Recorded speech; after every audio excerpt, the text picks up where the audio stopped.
Selling shirts. It started crazy. This shit gets emotional too. My son here.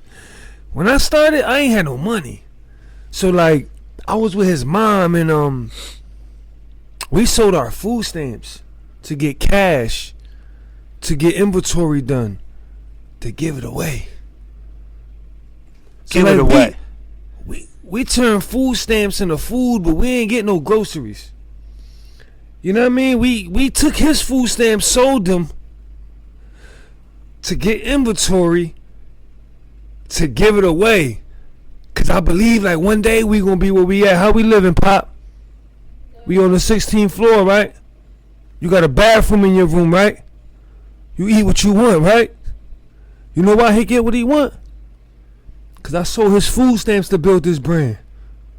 So when we started, shit was bad. So we was living in this. We was squatting in the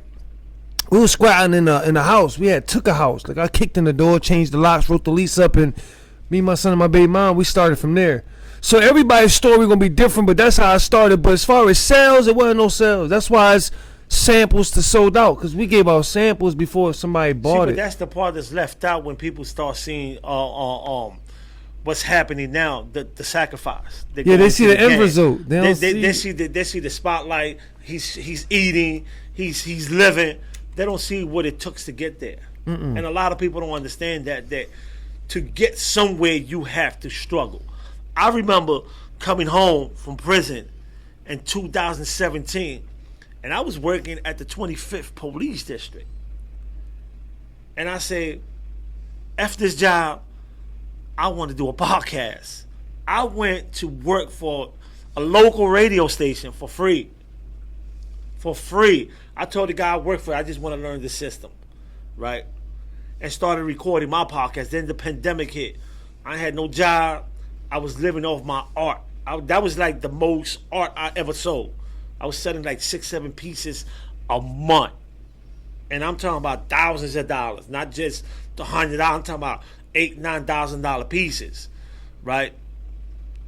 But my thing was creating a podcast. People don't understand that there was times when I was up in that third floor, my studio, broke, eating oodles and noodles. And I still eat them today. Yeah, I still eat them today. We eat noodles. Right? But that's the sacrifice. So a lot of people think like, oh, you got a Pulitzer Prize. Pulitzer Prize don't mean shit to me at all. Excuse my language, big man. But it don't really means nothing to me. You know what it means?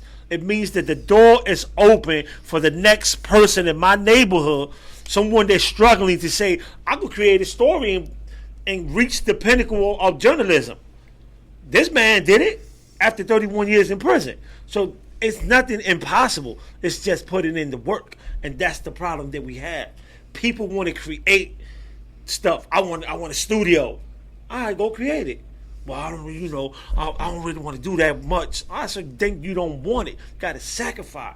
This man has just told you he sold his kids' food stamp to create food.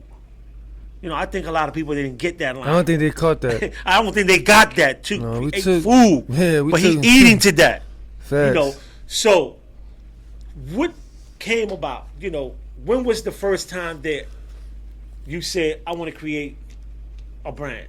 You know, how that came about? I'm gonna tell you this shit crazy. I'm gonna tell you this shit crazy. This is how it started. This is facts. Me and his mom got in an argument. We was squatting in this house. Me and his mom get in an argument, and she take him and she go to her mom's house for the weekend, right? I'm 30 years old. I'm in this room where we squatting at. I'm in the back room, and it's the end of the day. And I'm like, damn, like, I'm 30 years old, yo. I ain't got no chain. I ain't got no car. I ain't got no crib. I ain't got no job. I really ain't got no money. Like, we selling little drugs here and there. Like, we, getting a decent meal and, we dress nice on the weekend. We cool. We got diapers and shit. But I ain't got shit, right? So I started, like, talking to God out loud. Like, yo, like, I'm fucked up down here, man.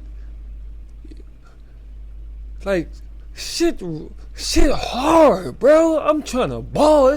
I want some yachts. I want to live in a condo. Like, I want to help my hood get on. Like, I mean, I'm crying. I'm breaking down. Like, man, I done studied Islam, Christianity, Hebrew Israelism. I did 5 years up top. I done studied every religion. I done went to church, read the scriptures.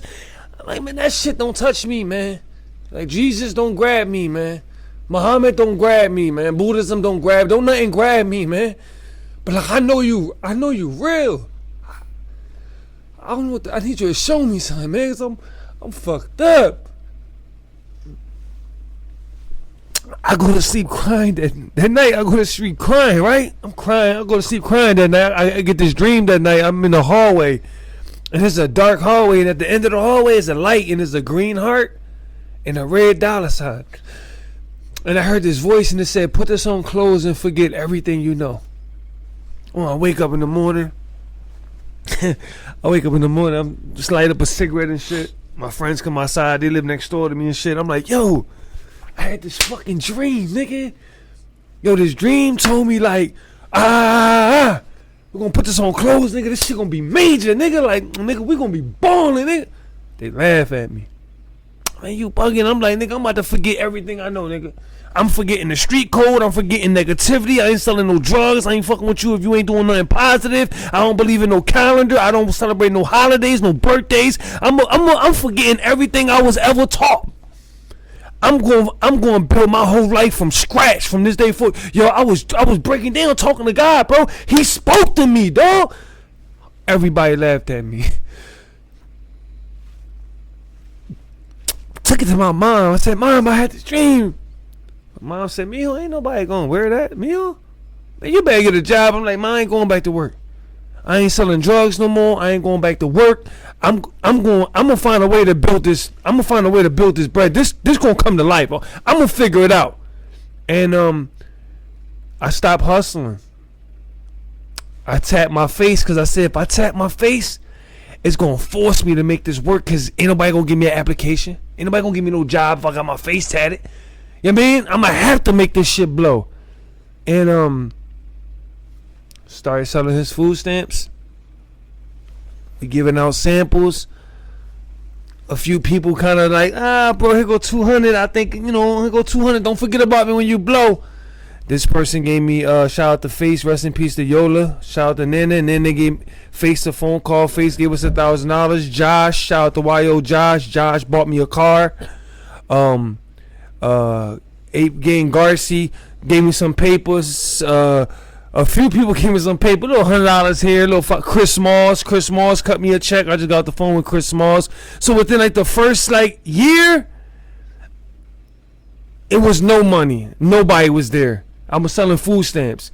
When the flow kind of picked up and I know how to tell somebody what they got and what this shit gonna be one day, a few people hopped out and was like, yo, here go 500, here go $100, here go $1,000. And that was the beginning. I never went to school for this shit. Never had a passion for fashion. I'm Polo, that was Nautica, Reebok, Eddie Bauer, Gap. Right. And shit came but today is Love Money. Yeah, today is Love Money. So all of y'all out there, all y'all DBI fans that's hearing this, go cop that. Love Money.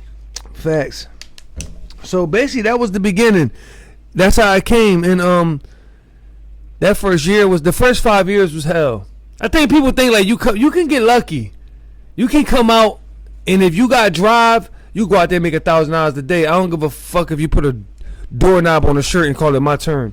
If you go out there, it's people out there with money. You go to Kenzo, you gonna get some money. You make $1,000 a day easy. It's 7 to 8 people.